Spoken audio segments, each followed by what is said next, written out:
povo. Estou esperando vocês.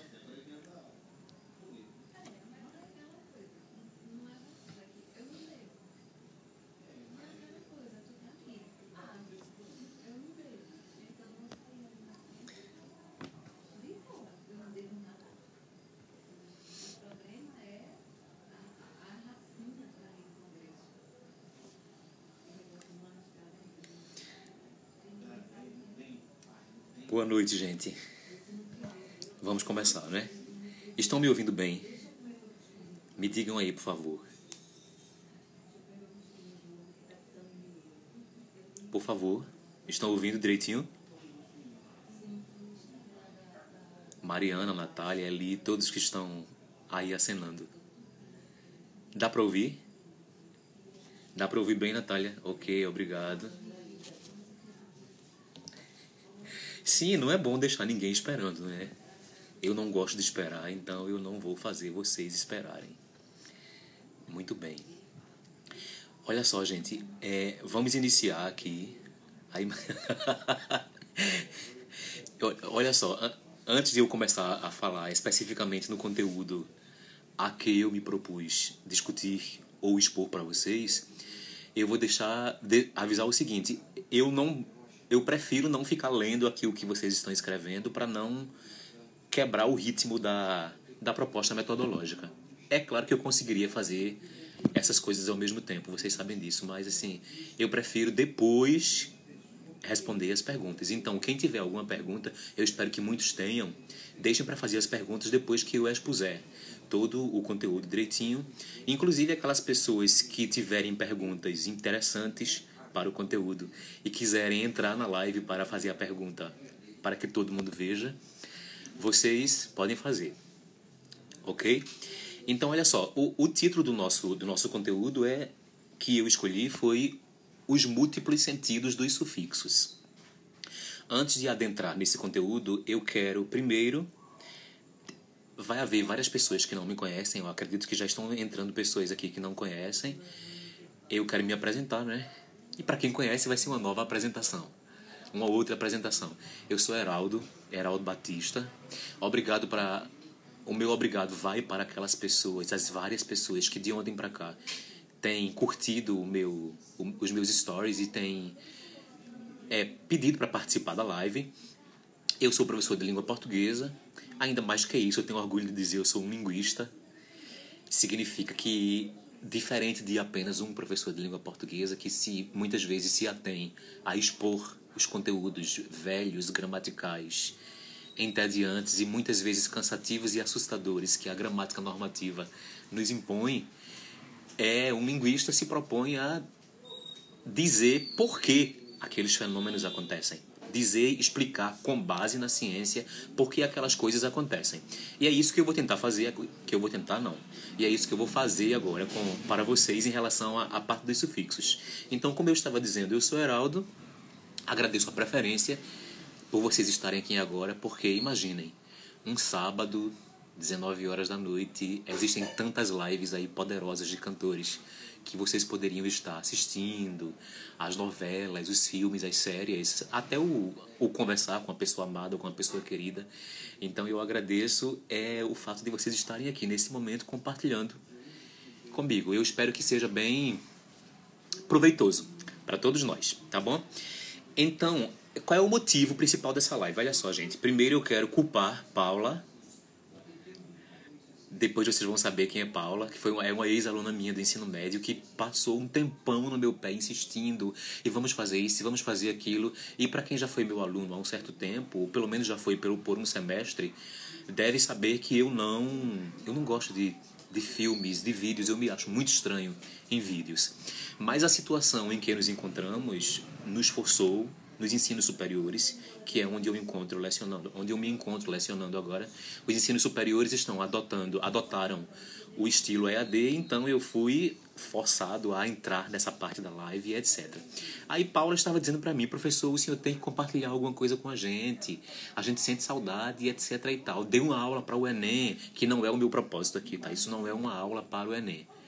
Principalmente porque o meu público é bem amplo, Não, nós temos, enquanto alunos do ensino médio, alunos de diversos cursos de uma das instituições superiores em que eu trabalho, como os cursos como Direito, Administração, Psicologia, a parte de saúde e, em específico e em especial, claro, porque é a minha área, o pessoal de letras de uma das faculdades em que eu leciono. Então, vejam, o propósito não é a aula para um Enem, o propósito não é nenhuma aula, é mais uma exposição breve. Eu prometo não cansar vocês. Não é para o Enem, então eu pensei num conteúdo em que todos nós pudéssemos utilizar esse conhecimento, em que nós pudéssemos utilizar esse conhecimento no dia a dia. Coisa que a gente já faz naturalmente por sermos falantes nativos desta língua. Aí eu pensei, né? Pensei nos pedidos, pensei nas necessidades dos alunos que me pediram, alguns alunos que vão fazer o Enem, e o Enem, graças a Deus, cada vez mais tem evoluído em relação a essa elaboração de questões cada vez mais elaboradas. Eu tiro o meu chapéu para essas elaborações, e por estarem cada vez mais elaboradas, estão cada vez mais lidando com a nossa realidade, estão deixando um pouquinho as regras gramaticais para adentrarem no mundo real, em como a língua, que a gente chama de a linguagem viva, como ela realmente funciona, saindo daquela carapuça, daquela parte engessada que as regras gramaticais, que vão ser muito citadas hoje, nos impõem, tem nos imposto desde, sei lá, dezenas, há séculos, né? Porque a maioria das nossas regras gramaticais do século XIX permanecem firmes e fortes hoje, em pleno século XXI. Só no papel, porque na prática nós agimos como a língua exige. Eu sempre costumo fazer um paralelo nas minhas aulas, que a língua está para o ser humano, assim como o ser humano está para a língua. O que isso significa? Que se ela está intrinsecamente ligada a nós e nós mudamos constantemente, eu vou até dizer uma coisa que não é provada cientificamente, só para a gente exemplificar melhor, como nós mudamos de segundo a segundo, de minuto a minuto, então a língua naturalmente vai mudar também conosco. E essas mudanças ocorrem para que as nossas necessidades sociais sejam aceitas. Necessidades de adaptação em novos grupos de igreja, de escola, de rua, de trabalho. Necessidade de adaptação a outros estilos de linguagem que as pessoas utilizam e que nós também adotamos, porque senão a gente não vai se fazer entender. Obrigado, Grace. Eu estou tentando não olhar aí para os comentários, tá? Então, tentando ligar a necessidade dos alunos em relação ao Enem e a nossa necessidade diária mesmo de língua, eu trouxe esse conteúdo que é falar um pouquinho sobre os sufixos. Uma coisa que nos favorece também, gente, a gente tem que aproveitar, né, a situação horrorosa em que o mundo se encontra, que é com essa parte do Covid. Então, já que estamos em casa, temos que estar em casa, devemos estar em casa, nós vamos fazer o seguinte, vamos aproveitar esse tempo. E este tempo agora, esses minutinhos que vamos passar juntos, nós vamos discutir a língua, ou pelo menos discutir um pedacinho que forma essa nossa língua tão maravilhosa, tá? E, naturalmente, aliado a tudo isso, tem o meu prazer de dar aula, que é onde eu realmente me encontro, me acho, é estar em sala de aula. Então a gente esquece problemas, esquece cansaço, esquece aborrecimentos, porque a gente está ali vendo o que eu estou vendo agora para vocês. O que eu estou vendo agora, o que vocês estão fazendo, né? A necessidade de aprender. Sim, e por fim, para a gente encerrar a apresentação, eu quero deixar bem claro que o meu propósito não é fazer lives diárias, fazer lives semanais, fazer lives quinzenais. Como eu estava dizendo a Paula, o meu propósito é isso aqui é experimental. Vamos ver o que acontece, no que dá, vamos ver a repercussão. De repente, se for bom para todo mundo, a gente pode ficar fazendo com uma certa frequência, mas não é um compromisso. Eu não estou estabelecendo nenhum compromisso com vocês, tá? Então vamos lá, olha só. Primeiro eu gostaria de fazer fazer algumas considerações gerais em relação a como as línguas funcionam no ato comunicativo. Quando eu falo assim, gente, como as línguas funcionam no ato comunicativo, eu não vou levar em consideração o que a linguística chama de línguas artificiais, que são as línguas que são programadas para serem utilizadas nos computadores. Só um minuto, eu vou desativar aqui os comentários, tá? Depois a gente retoma. Que são as línguas utilizadas para serem empregadas nas linguagens computacionais. Aí o pessoal, já vi vários ex-alunos que são da área de TI, podem falar perfeitamente, bem melhor do que eu sobre isso. Quando eu falo que as línguas, de um modo geral, eu estou me referindo às línguas humanas. Essa língua enquanto sistema, esse conjunto de regras que nos permite nos comunicar de variadas formas. Então, no ato comunicativo, na necessidade que nós temos de nos fazer entender e de entendermos o nosso interlocutor, para quem não talvez não esteja por dentro desses termos, em relação ao ato comunicativo, nós temos o locutor, aquele que fala, eu, e vocês são os meus interlocutores, são aqueles que recebem as informações. A partir do momento em que vocês me perguntam alguma coisa, os nossos papéis trocam. Os papéis comunicativos mudam de lugar. Eu passo a ser o interlocutor e vocês passam a ser os locutores. Então, como é que as línguas funcionam no ato comunicativo? Olha só. Eu vou falar de um modo geral que se emprega para qualquer língua, tá? E vocês vão focando para a nossa língua portuguesa, que eu ainda não adentrei especificamente. Toda e qualquer língua é formada por uma estrutura, que é em que a gramática normativa, por gramática normativa vocês entendem, aquele conjunto de regras, aquele volume de papel que nos dizem assim, que nos diz assim, faça isso, não faça aquilo, isso é certo, isso é errado. Olha só, essas regras normativas, elas são tiradas de acordo com o que o nosso sistema linguístico nos diz, nos permite. Eu vou fazer um paralelo entre a língua portuguesa e a língua inglesa, porque eu acredito que a língua portuguesa, por ser a nossa naturalmente, e a língua inglesa, porque eu acredito que é a segunda língua mais próxima de todos nós. Vejam, uma coisa bem clara que todo mundo conhece, mesmo que você não entenda as terminologias, é o seguinte: a nossa língua, a língua portuguesa, nos permite, nos dá todo o aval de utilizar sujeito oculto. Por exemplo, eu posso dizer assim, vou para casa. Qualquer interlocutor meu vai saber que esse vou se refere a eu, mesmo que eu não tenha dito o eu. É o sujeito oculto ou desinencial, como algumas outras gramáticas chamam.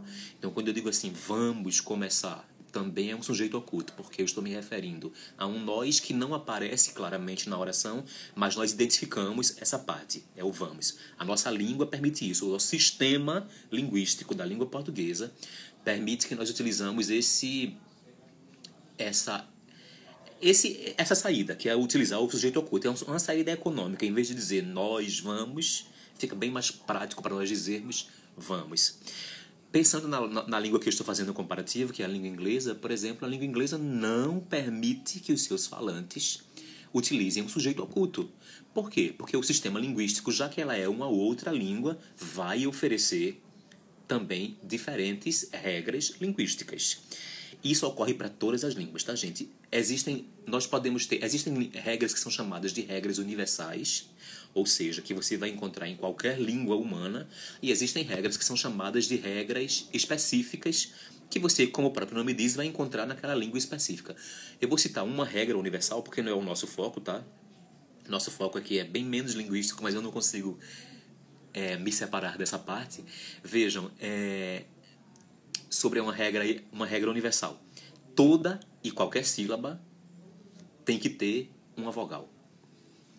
Todos os alfabetos de qualquer língua do mundo têm que ser constituídos de vogal. Não importa o número de vogais. Por exemplo, fonologicamente falando, na língua portuguesa, nós temos 7 vogais. Todas orais, sem contar com as 5 nasais, que a gente não vai entrar em detalhe aqui. Existem alfabetos, existem línguas que contêm 16 vogais. Existe eu acho que das línguas mais estudadas, aqui eu acho mesmo, tá? Eu esqueci no momento, já que essa língua não é objeto de meu estudo. O hebraico, por exemplo, ela tem 3 vogais. Tem uma infinidade de consoantes. Eu estou dizendo infinidade porque eu não sei o número, tá? Mas é claro que é finito. As consoantes são muitas, enquanto as vogais são 3. Aí, por elas serem tão poucas, os ignorantes dessa situação dizem, inclusive estudiosos, dizem que o hebraico não tem vogal. Aí observe, isso é uma coisa assim absurda de se dizer. Como assim a língua X não tem vogal? Se sem vogal, uma sílaba não pode ser formada. Não importa se numa sílaba você tenha 10 consoantes. uma dessas letras tem que ser uma vogal. Isso é uma regra universal.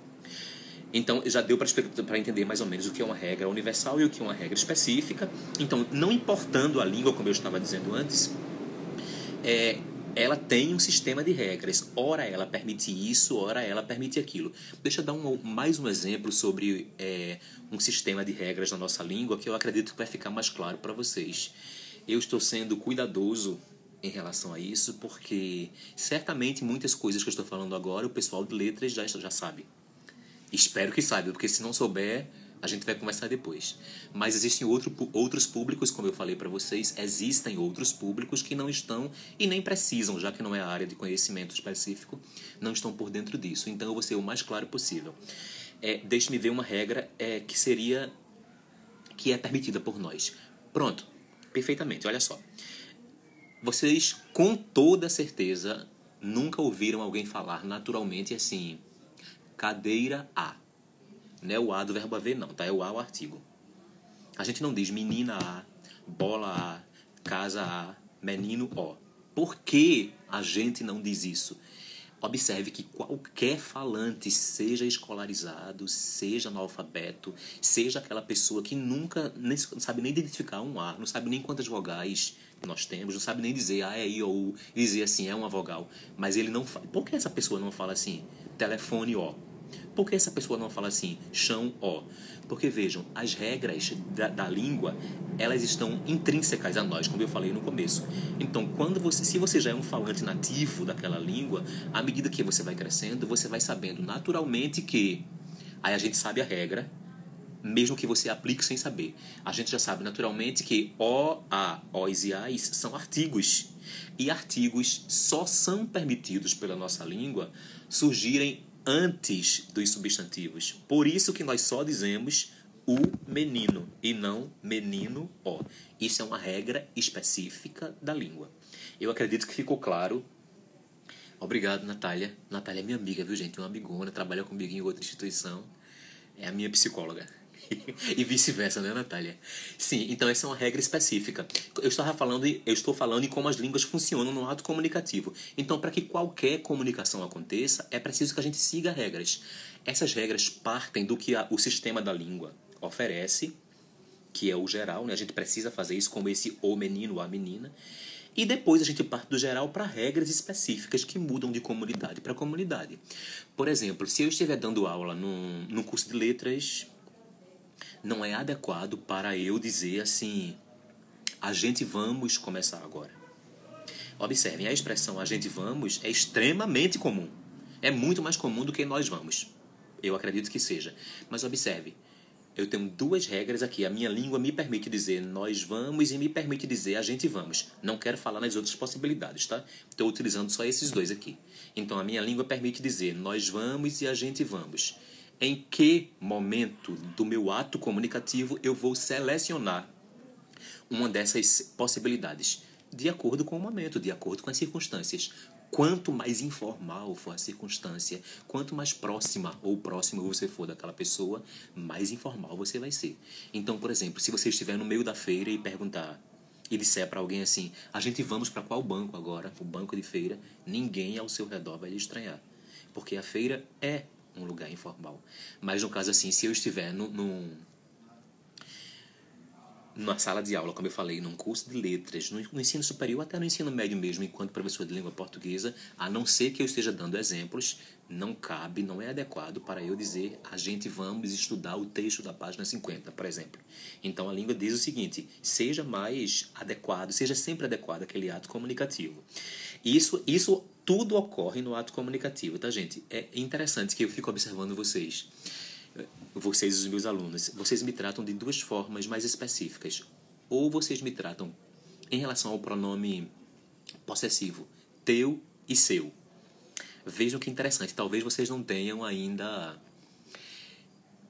atentado para isso, mas observem, vou focar só nesses dois pronomes possessivos, tá? Possessivos é teu e seu. Vejam só.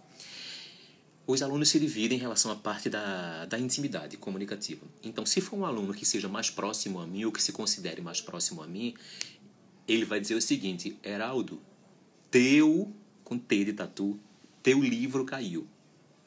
Se for um aluno que é um pouco mais afastado, que não tem aquele grau de informalidade entre mim e ele vai dizer o seguinte: Heraldo, seu livro caiu. Observem só esses dois exemplos, o teu e o seu. Se observem as pessoas com quem vocês conversam. O teu, com T de tatu, é muito informal. Então você utiliza com as pessoas com quem você tem uma proximidade maior. O seu é super formal. Não tão super, mas é mais formal. Você vai utilizar com as pessoas que têm uma distância maior. Fiquem atentos a isso. Isso é o ato comunicativo que nos propõe, que nos possibilita fazer essas escolhas, tá? Então, observem, eu estou me distanciando demais. O nosso foco hoje aqui é falar um pouquinho sobre sufixos. Vejam, o que são sufixos? Sem me ater à parte mais específica, porque a gente não está numa aula de morfologia do curso de letras, tá? Mas observem, para vocês terem uma ideia, quem já viu vai relembrar, quem não sabe vai saber agora. E quem já sabe, ótimo, já vai fortalecer as ideias. Eu não sei se o pessoal se lembra que eu sempre fazia uma batidinha assim, no birô. Não sei se você se lembra, quando alguém perguntava: o que é, professor? Eu dizia: olha o conhecimento batendo na porta do seu cérebro. Estão lembrados?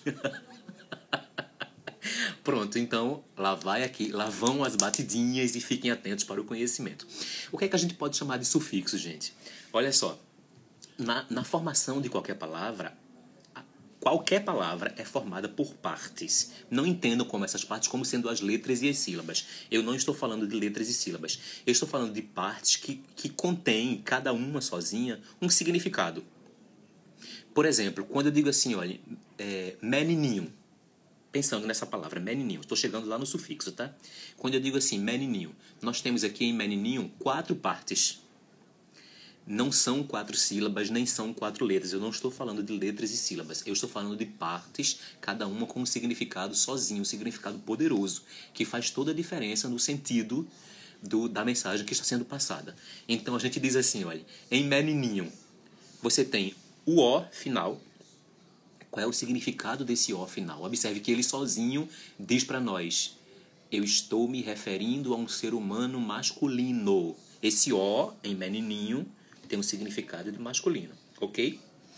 O NH, que aparecem antes do O, indicam o que para mim? Tem algum sentido, Heraldo, mas são 2 letras, é só um dígrafo, mas veja, dígrafo não tem significado. A gente não está falando de dígrafo, nem está falando de letra. Está falando de parte da palavra que tem significado. O que é esse NO? Vai indicar o diminutivo, que muitas vezes, não só, mas muitas vezes, quando nós queremos pegar um substantivo, um adjetivo, e colocar no diminutivo, a gente coloca o NH. Menininho, casinha, mãozinha, aulinha, professorzinho, aluninhos e etc. Então, o O significando masculino, primeiro sentido, tá aí de trás para frente, tá? O NH significando o diminutivo e o primeiro, menin, até o segundo N. Eu disse que eram 4 significados, porque eu pensei em menininhos. Depois eu falo sobre o S. Esse menin aqui, que é o que a gente chama de radical. Por que é radical? Porque radical é a parte da palavra que contém o significado maior dela, o mais poderoso. O mais poderoso em sentido, tá? Como é que eu sei que é o mais poderoso? Por exemplo, obrigado, Lúcia, muitas saudades. Observe, quando você está ouvindo alguém falar, digamos que você está me ouvindo, eu vou dizer o seguinte: eu vi até aqui não importa, eu vi que eu vou dizer agora, eu vi menin, aí eu paro no último N, menin. Automaticamente, por conhecimento linguístico, a sua mente já completa a frase, que será, o primeiro complemento será o seguinte: primeiro que vem à nossa mente, Heraldo viu um ser humano que não é adulto e é do sexo masculino. Qual é a prova? Esse menin, que se refere a uma criança nossa, chamada assim pela nossa língua, que é do sexo masculino, ainda não sabe, né? Eu vi um menin, então eu estou me referindo a uma pessoa, a um ser humano que não é adulto. Toda essa informação tem menin, por isso que é chamado de radical. Aí quando você acrescenta um menininho, aí você tem, repetindo, o NH, que indica o diminutivo, e o O, que indica o masculino. E se você colocar no plural, eu vi menininhos, esse S sozinho vai indicar o número da palavra. Não foi um menino que você viu, não foi um menino pequeno que você viu. Foram vários meninos pequenos. Tudo isso trazido pelo S.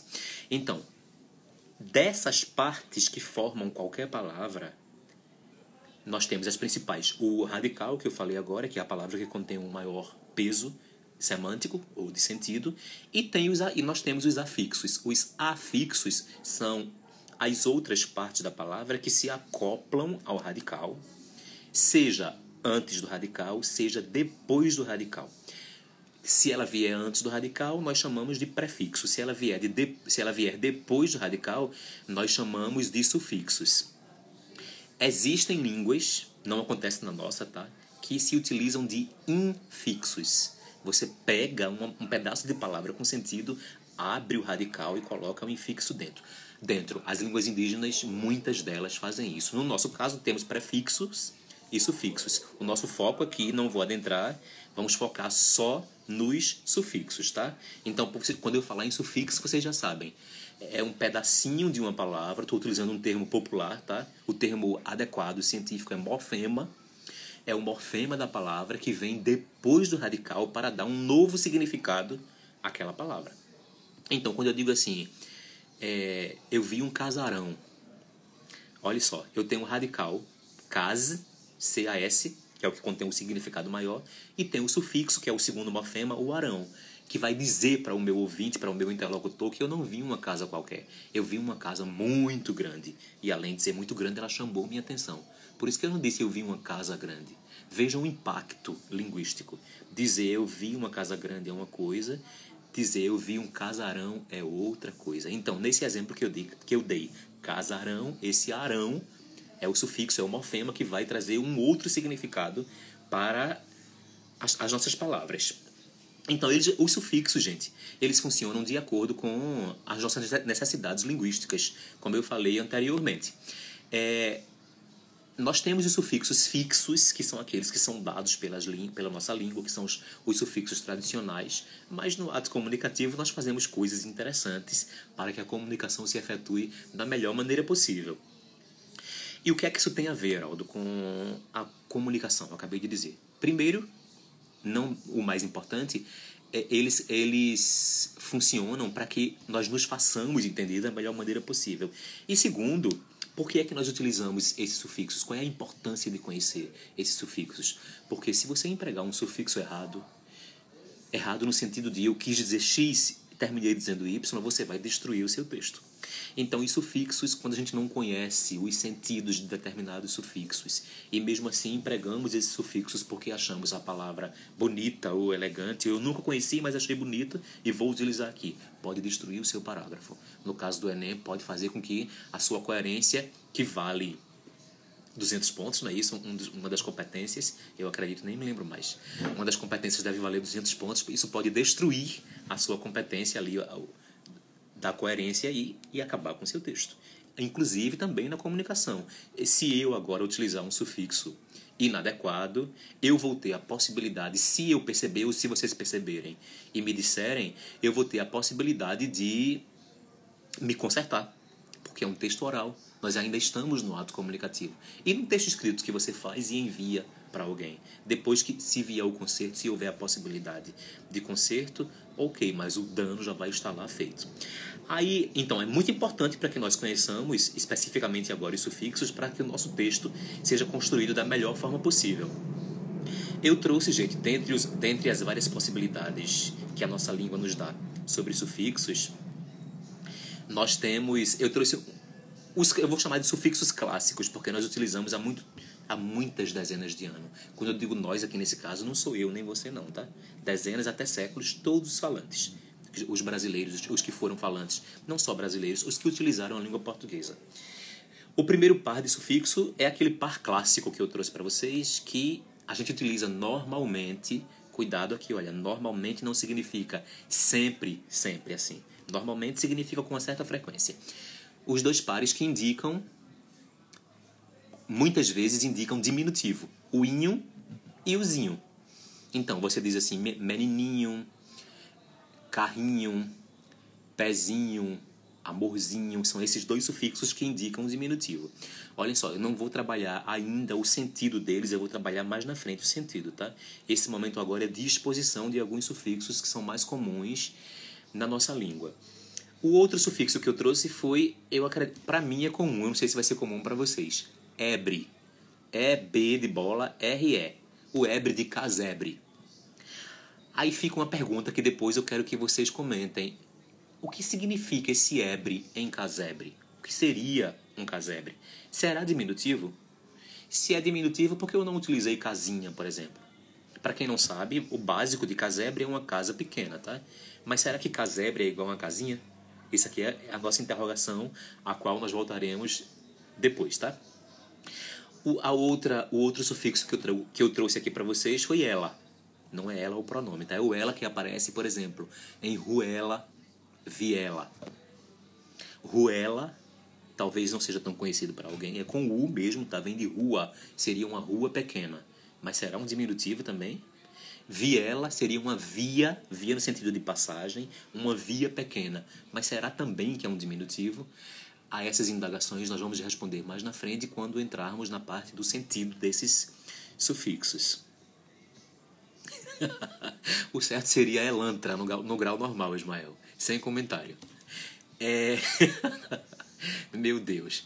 E tem aqui o par de sufixos tradicionais que indicam aumentativo, muitas vezes, o ão e o zão. Exemplo, casarão, cadeirão, celularzão, cabeção. São os pares mais clássicos que eu considero. Nós temos aqui, esses aqui são meio incomuns, pelo menos para o que eu acredito. Para mim são comuns, né, devido ao grau de leitura. Podem ser incomuns para alguns. Por exemplo, arra, com 2 R's, e ada. O arra em bocarra, que significa uma boca grande, inicialmente. Não sei se vocês já viram, né? Bocarra. Aquele animal tem uma bocarra, alguma coisa assim. E o ada, eu trouxe 2 exemplos de ada. Mãozada, vocês vão pensando em outros. E um que eu gostaria de comentar com vocês, inclusive eu cheguei a comentar com a turma de análise do discurso, eles vão se lembrar, eu já vi que tem vários presentes aqui, que é o primaiada, que vem de primo, primaiada. Mais na frente a gente vai discutir esses aqui, tá? E nós temos aqui o último sufixo que eu trouxe para exemplificar, o oca. Oca. Não é oca, a morada dos índios, não, tá? É o oca que aparece, por exemplo, em... São poucas palavras que eu conheço com oca. Em beijoca. O que seria beijoca? Seria igual a beijinho? Um beijo pequeno? Não sei. Vamos ver mais na frente, tá? Pronto. Eu fiz as apresentações, falei por alto, devido ao nosso tempo, sobre a importância de nós conhecermos alguns sufixos. Estou vendo ali a hora, já são 7h30. Falei sobre alguns sufixos básicos que nós temos em língua portuguesa. Agora vamos entrar na parte que eu considero mais importante, que é comentar sobre o significado. O que significam esses sufixos? Quando é que eu devo utilizar? Quando é que eu não utilizo? Como é que eu faço essa escolha lexical? Imaginem. Então a gente chama assim, por exemplo, de grau avaliativo. Por grau avaliativo vocês entendem o que é que esse sufixo, qual é o grau de avaliação, de apreciação que esse sufixo vai trazer para a minha palavra. Então, esse grau pode ser tanto apreciativo, que seria na parte de um elogio, né? Seria para o antônimo de apreciativo, seria num valor depreciativo, que seria um xingamento. Carioca, nada a ver, Anderson. Qual é o radical de carioca? Quando você tira a oca, ficou o quê? Cari. O que é cari? Não vão entrar... Não, deixa essa parte aí, tá? Sim, então eu estava falando na questão depreciativa, apreciativa ou valorativa, que é dar um valor bom para aquela palavra. Ou, e mais importante, que agora é a minha cara, todo mundo não pode negar essa parte. A parte irônica, quando é que nós utilizamos os sufixos para retratar ironia. E quem sabe até um sarcasmo, né? Que também é a minha cara, não sei, essa parte aqui. Então vejam, aí para a gente exemplificar essa questão valorativa dos sufixos, eu trouxe alguns exemplos que nós podemos comentar especificamente. Olha só, o primeiro exemplo, vou utilizar 2 sufixos nas palavras. A primeira palavra, jeitinho, e a outra palavra, jeitão. Então, basicamente, nós temos na primeira palavra, jeitinho seria diminutivo, de acordo com a tradição, e o jeitão seria o aumentativo. Mas observem, com base nisso, num inho sendo diminutivo e num ão sendo aumentativo, por que é que eu vou colocar a palavra jeito num diminutivo? Por que é que eu vou colocar a palavra jeito num aumentativo? Será que esse inho e esse ão, na prática mesmo do uso, indicam diminutivo e aumentativo? São perguntas que eu espero que vocês respondam para vocês mesmos, tá, gente? Então, vejam só. Aí uma observação também importante acerca desse jeitinho e jeitão, trazendo para o uso. Vejam como as questões, que eu também não vou adentrar, pode ser uma outra parte aqui, as questões de gênero e sociais interagem diretamente nisso. Vejam, as duas posições major, principais, né, na nossa sociedade, homem e mulher. Eu, pelo menos, não vejo alguém se referindo a uma mulher, querendo elogiar, dizendo assim, olha o jeitão dela. Nem eu vejo alguém querendo elogiar um homem dizendo, olha o jeitinho dele. É o contrário.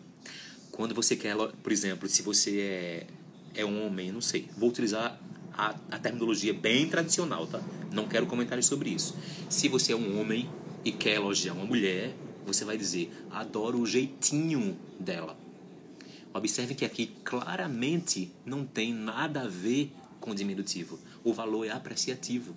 Você está apreciando a forma como ela anda, como ela se comporta. Nesse caso, esse inho aqui vai indicar afeto, vai indicar interesse por algo. E no caso dos homens, as mulheres normalmente vão dizer, olha o jeitão dele, com admiração, e não como aumentativo. Então, observe aqui as diferenças básicas entre essas duas. Jeitinho e jeitão, que são duas palavras agenéricas, digamos assim, mas que no uso você só vai empregar jeitinho para mulher e jeitão para homem. A não ser que, nada de implícito, a não ser que você queira utilizar o prefixo ou o sufixo com um modo depreciativo. Aí você vai utilizar o jeitinho para o homem e o jeitão para a mulher. Não vou entrar nesse detalhe porque todo mundo está perfeitamente ciente de como isso ocorre.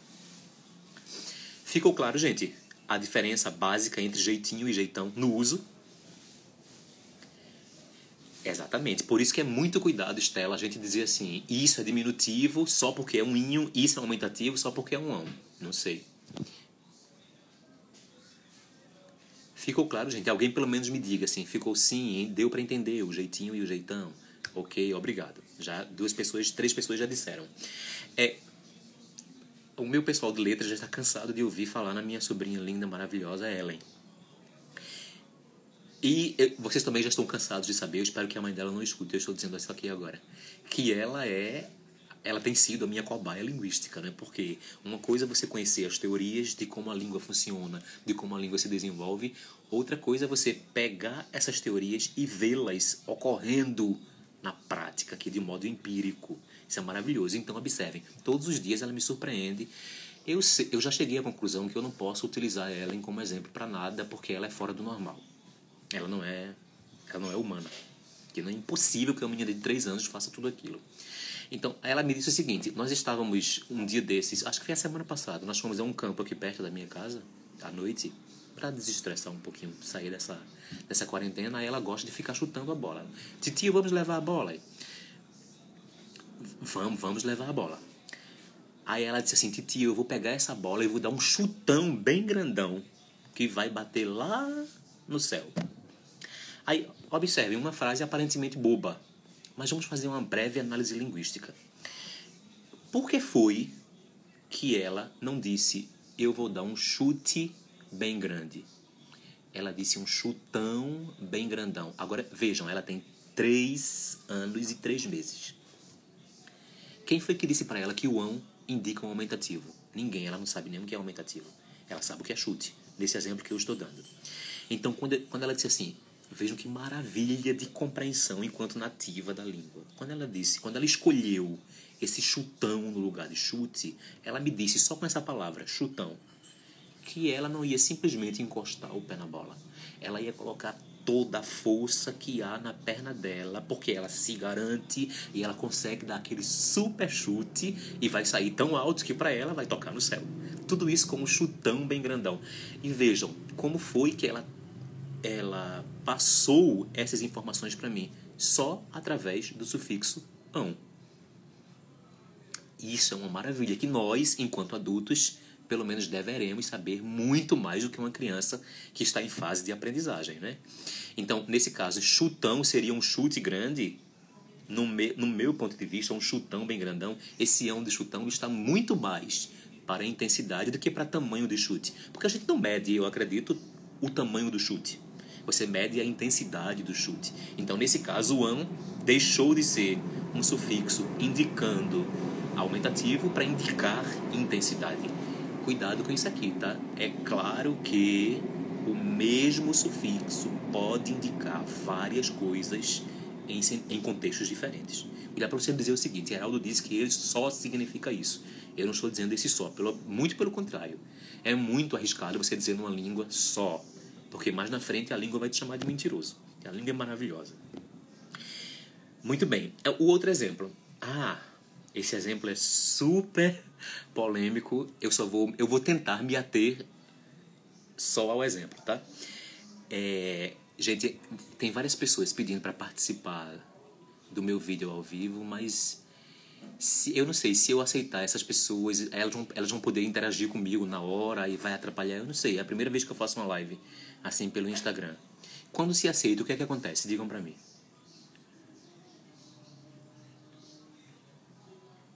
Enquanto alguém digita aí pra mim o que é que acontece, Paula, por favor, minha assistente, me diga. Ô Estela, por que essa carinha aflita de coisas de língua portuguesa?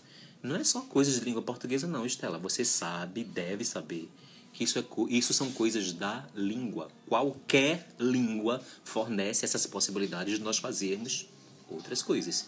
Não é pra colocar uma carinha de aflição, é pra colocar uma carinha de amor, de uau, eu posso fazer isso. Faz parte da live junto comigo, significa que pode conversar. Ficam os dois conversando.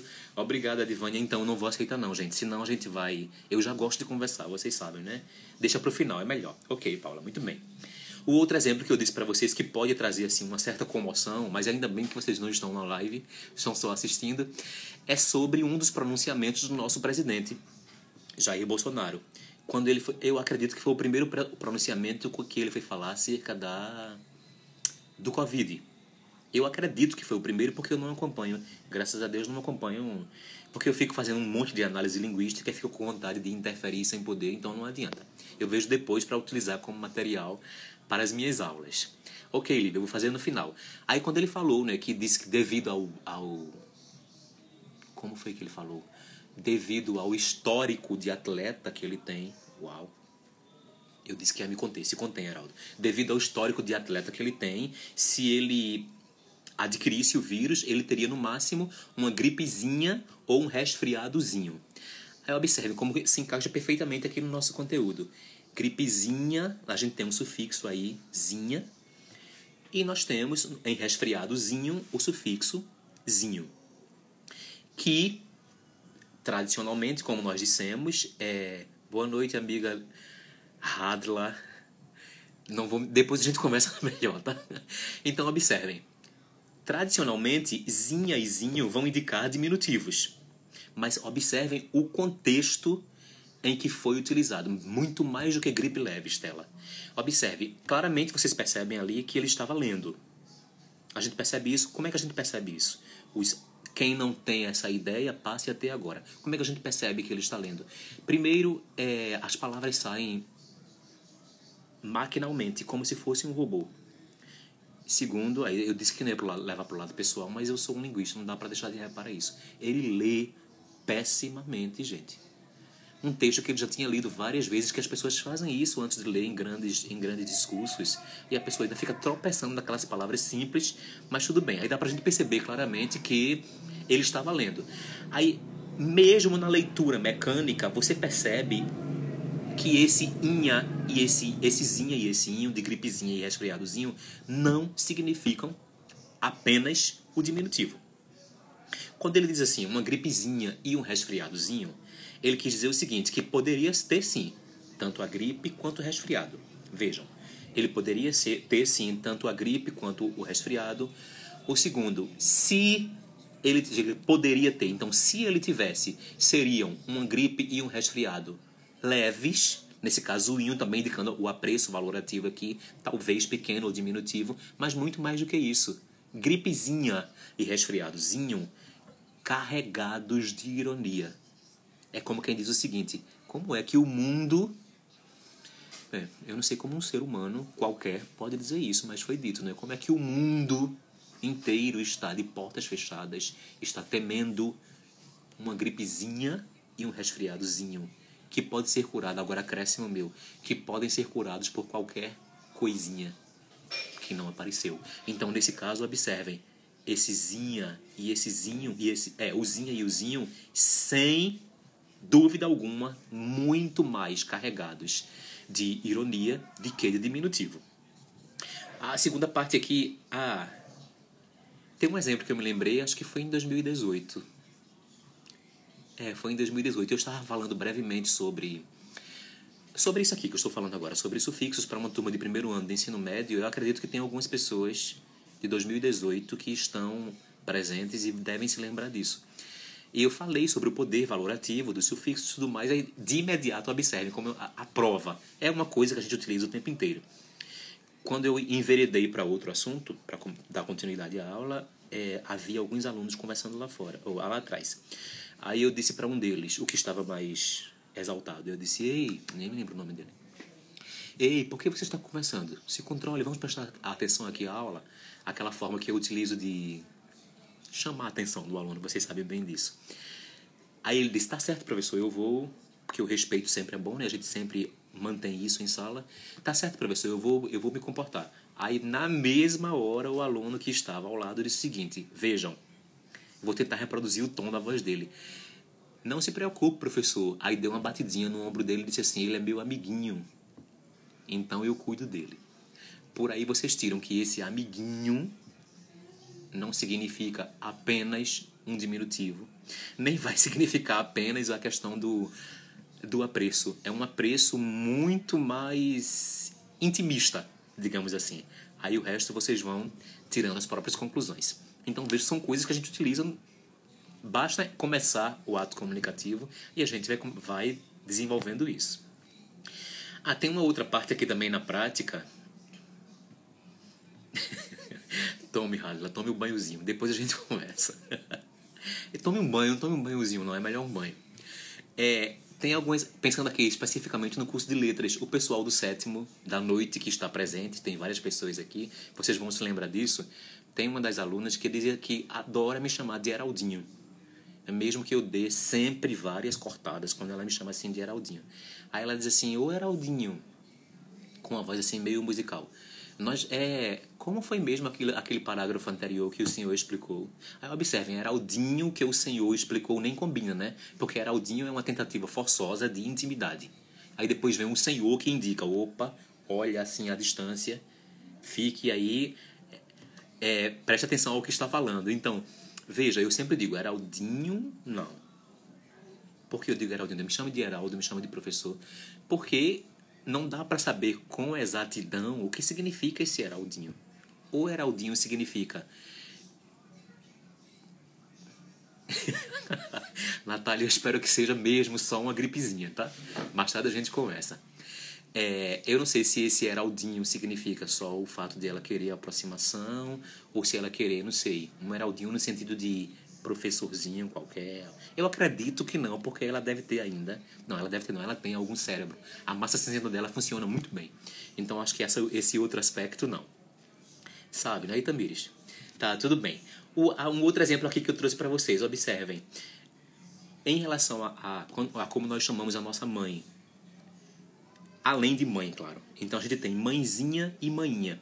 Eu não sei se vocês perceberam, fiquem atentos, que dependendo do grau de afetividade que você tem com sua mãe, mãezinha, com Z, é muito, mas muito mais utilizado nos momentos de maior carinho. Maninha indica, vejam só, Mainha e mãezinha, os dois indicam afetividade. Mas o grau de afetividade é que varia. Pensem no contexto, fiquem olhando. Se for um contexto mais simples, você vai utilizar mainha. Se for um contexto que exija um grau de afetividade bem maior, você pula de mainha para mãezinha. Então, observe nesse caso, esse inha e esse zinha não indicam diminutivo, indicam afetividade e, mais ainda, indicam graus de afetividade bem diferentes. Chamar pelo nome pode ser errado. Eu só dei o exemplo de mãe. Eu não estou utilizando as exceções, não. Um outro exemplo bem básico. Observe, um milionário conversando com outro. Ele vai dizer assim, eu comprei um carrinho ontem. Não significa um carro pequeno, não significa um Fusca. Pelo menos um Fusca atual, só se for um Fusca daqueles de coleção, né? Então, quando ele diz assim, eu comprei um carrinho ontem, esse inho significa uma expressão de valor depreciativa fingida. Porque ele não vai depreciar o que ele tem. Ele está utilizando esse carrinho como quem diz assim, não dou muita importância, mas ao mesmo tempo dizendo para o interlocutor dele, preste atenção que agora eu tenho mais de um carro. E será que você tem um desse? Vá dar uma olhadinha no meu carrinho, ele pode ser superior ao que você tem. Todas essas informações trazidas por esse inho nesse contexto. Júlia, por favor. Uma outra coisa que eu acredito que todos nós utilizamos, né? Você acordou com sono para atender a uma ligação, alguma coisa assim, se levantou e continua com sono. Aí você diz assim, eu quero voltar para minha caminha. Você não está dizendo que a sua cama é pequena, nem você está inferiorizando, depreciando a sua cama. Aí nesse caso é um grau de valor ótimo. Você está dizendo que esse caminho é o local onde eu quero estar nesse momento. É uma afetividade muito grande. E Evelyn, certo. Ok. O outro exemplo, agora é para as mulheres. Estamos acabando, tá, gente? Vocês estão passeando pelo shopping, morrendo de saudade de passear no shopping, tá, gente? Tomar aquele cafezinho, que não é o diminutivo, que vocês de vez em quando veem nos meus stories, né? Então, as mulheres veem um vestido na vitrine e aí dizem assim, que vestidinho lindo. Olha só, que claramente elas não estão dizendo que o vestido é pequeno, que dá para uma criança. Elas não estão depreciando o vestido. Esse vestidinho significa adorei, amei, eu quero comprar, é tudo que eu queria. Tudo isso trazido pelo inho. Exatamente. E por fim, uma frase que a gente bem utiliza, né? Por exemplo, quando você diz, está falando sobre alguém. Ele ou ela tem uma carinha de santo ou de santa. O que significa esse carinha? Uma cara pequena? Significa que você está depreciando a pessoa? Significa que você está apreciando a pessoa? Não sabemos. Tudo isso a gente vai desenvolvendo e encontrando os sentidos de acordo com o contexto em que nós utilizamos essas expressões. Eu trouxe algumas observações, gente, já saindo um pouquinho e ao mesmo tempo continuando em 10 vezes. Ao mesmo tempo continuando o conteúdo, vejam. Cuidado não, é só para chamar a atenção de vocês. Observem, a gente diz assim, eu vou tirar uma foto. Raramente a gente diz, eu vou tirar uma fotografia. Raramente é meu, tá? Pode ser comum para você. Mas vejam, foto termina em O. Então, teoricamente, seria masculino, né? Já que termina em O, foto. Mas perceberam que você diz uma foto. O grau de concordância não bate. Por que é que nós dizemos uma foto? Porque a gente sabe inconscientemente que a palavra básica não é foto, é fotografia. E fotografia termina em A, então vai ser feminino nessa situação. Por isso, uma foto, que parece uma contradição, a gente percebe que não é. Inclusive, o diminutivo vai fazer isso. Nesse caso, o diminutivo ou o apreciativo. Tira uma fotinha minha. Eu não utilizo fotinha, não acho tão estranho, mas muitas pessoas utilizam. Mais na frente a gente vê isso, Catiane. Uma coisa que eu trouxe aqui, eu não sei se eu devo falar isso, porque é um pouco mais técnico, mas eu vou falar de forma mais informal possível. Vejam, existem palavras que dizem o seguinte, eu aceito o sufixo X, mas não aceito o sufixo Y. Por exemplo, para a palavra mãe, você tanto pode dizer manhinha, quanto pode dizer mãezinha.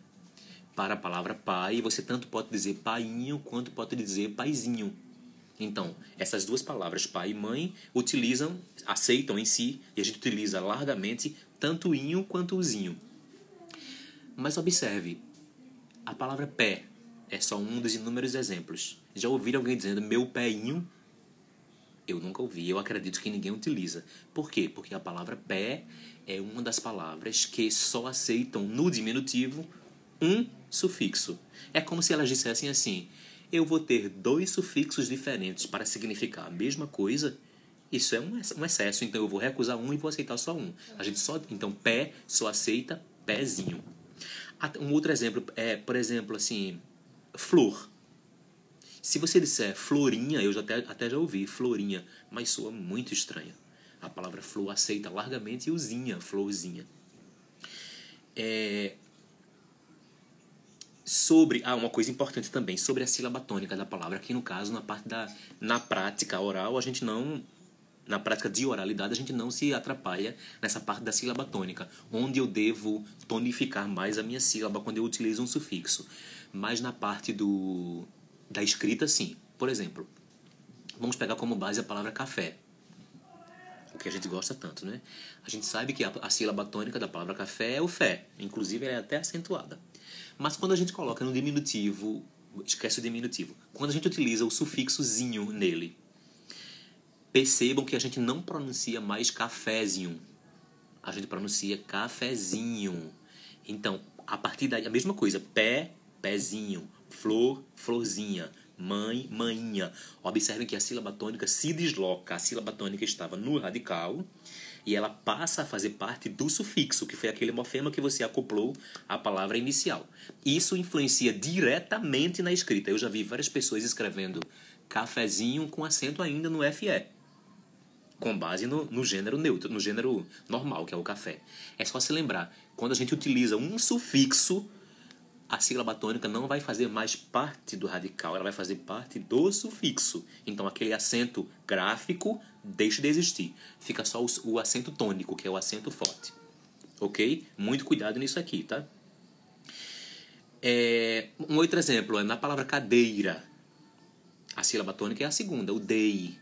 Mas quando você coloca essa palavra no diminutivo, cadeirinha, observe que não é mais o dei, o tônico, é o ri. Já entra aqui na parte do sufixo, o cadeirinha. Por fim, vejam só, gente, uma coisa que eu sempre discordei, não sei se vocês vão discordar ou não, uma expressão bem comum, que diz assim, bonitinho é irmão de feio. Para mim, bonitinho significa não muito bonito. Significa bonito, mas nem tanto valor. Mas normalmente as pessoas dizem, não, se você está dizendo que ele é bonitinho ou que ela é bonitinha é porque é irmão de feio. Isso é na parte irônica. É claro que a gente utiliza assim. Vou te utilizar como exemplo, tá? Itamires. Itamires é bonitinha. Eu posso ser irônico querendo dizer que ela é feia. A gente sabe que ela não é. Mas observe, não é só porque em algumas expressões, na utilização de ironias, nós utilizamos esse inho ou esse zinho, que em todas as utilizações que esse inho e esse zinho aparecem, eles vão indicar ironia, não. Pode simplesmente não, pode também indicar, como a gente viu no começo, a afetividade, pode indicar ironia, pode indicar falta de apreço também. Como é que a gente analisa isso? Como é que as questões, voltando para o Enem, como é que as questões... Só se for você, Catiane, que utiliza isso. Porque quando eu quero dizer feio, eu digo ele é feio, ela é feia. Bonitinho para mim é bonito em grau menor. Isso aqui. Talvez seja questão da nossa praticidade, né? Que é diferente. Vejam, no caso das questões do Enem, como é que a gente vai analisar o sentido? Normalmente, em relação a questões de coerência, eles pedem o seguinte. Exemplo, depois de um texto, né? No parágrafo 2... a palavra tal, que se encontra, exemplo, com um zinho, apresenta que relação de conotatividade, ou que sentido, que relação de sentido. Tudo isso significa, em outras palavras, bem simples assim. Qual é o sentido deste sufixo dentro deste parágrafo? Aí, se você for analisar a palavra isoladamente, você pode errar a resposta. Você vai ter que ler o texto todinho e entender o que aquela palavra com aquele sufixo significou ali, para ir lá marcar a sua resposta Adequada. Obrigado, Itamires. Bem, gente, essa foi a minha apresentação básica. Meu Deus, passamos quase 1 hora. E eu estou correndo tanto aqui que vocês nem imaginam. Agora eu quero abrir o espaço para que vocês perguntem alguma coisa de preferência especificamente sobre